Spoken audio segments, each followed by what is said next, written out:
takeoffs and landings of reading, like you showed me. But it doesn't seem to help. Look, I know this is impossible to hope for this, but I picture that you leave your husband. I play it like a movie over and over. I scored a soundtrack.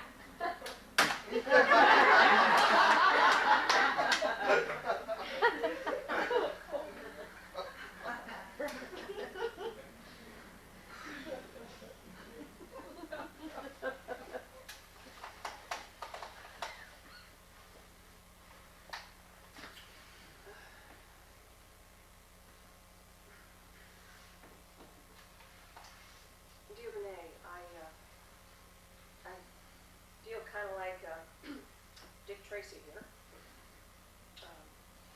It's very private. There's no one sitting next to me. No one kind of over here.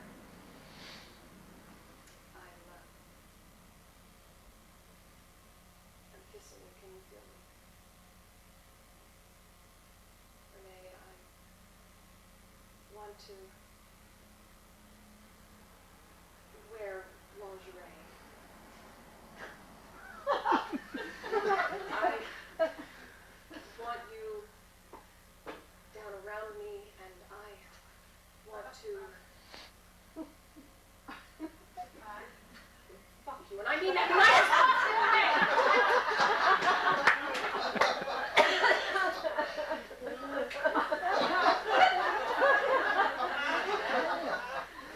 I had written letters to her like that for a long, long time before we met. I was thinking her up.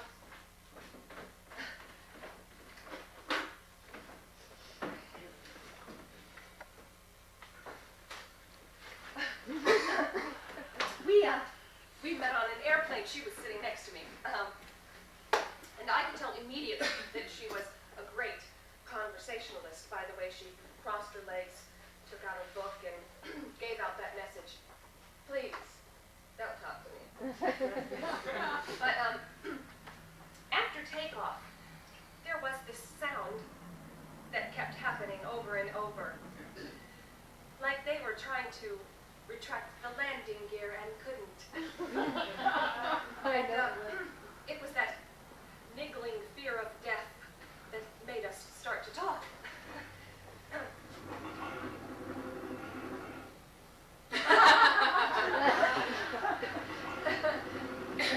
What's your line of work? I'm a private investigator. You? Paleontologist. Oh, and that was that. We started talking. There was a lot of turbulence as we climbed to our cruising altitude. So it's your job to notice little imperceptible things that most of us would overlook. Things that tell the story of a person's curse or shadow. That which they cannot help but be attracted to, yet that which they cannot permit in themselves and therefore strive to conceal, and of course in doing so reveal it all the more. I mean, I knew just what she meant, but I never thought of putting it all together like that. Are you in crime or insurance? Well, both. But I prefer the intricacies of adultery. I see. I work for women who want evidence.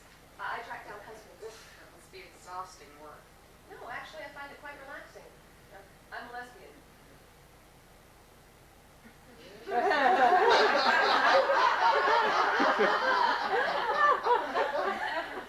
So, you don't get over-involved? No, I travel blind. But being an outcast helps. In my line of work, a preconceived notion is a flat tire.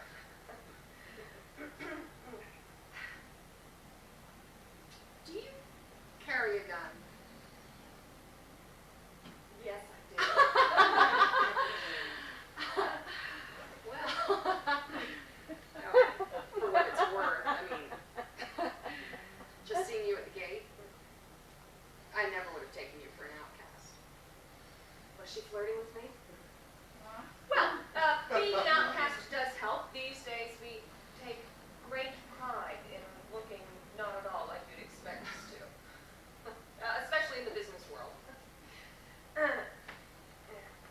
So, how long have you been separated from your husband?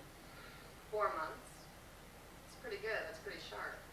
Well, you have a faded tan line on your ring finger. Your luggage tag says Mrs. and you're reading Sylvia Plath, The Complete Works. Something's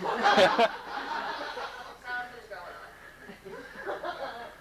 When I'm with men, they all complain I always lead. I always lead out dancing. You can't just go limp and let them drag you across the dance floor. You have to hold back a bit from a man. They have no sense of subtle distance required between them and you.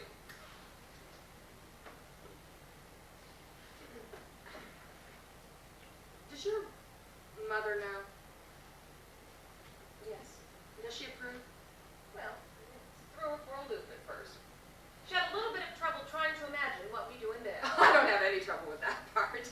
Oh, she was flirting with me. She had to know. I'd be afraid that I wouldn't want to get up the next morning, that it would bring out some sort of strange victim love haze thing in me. Sleeping with a woman. Did you know you were gay? I mean, early on? 3 years old, in playgroup. I was inexplicably drawn to the Superman cape. I used to run around at nap time, and I would rescue all the girls who didn't seem to mind, and they were already kind of lied down. But it set the boys on edge, and they began to cry, and then Mrs. Appleyard had to call my mother and ask me to have me share it. Did you? I never wore it again. Took all the fun out of it, being exposed. While the other girls were trying to guess what each other's favorite color was, I was constructing a geodesic dome out of my brother's Lego set.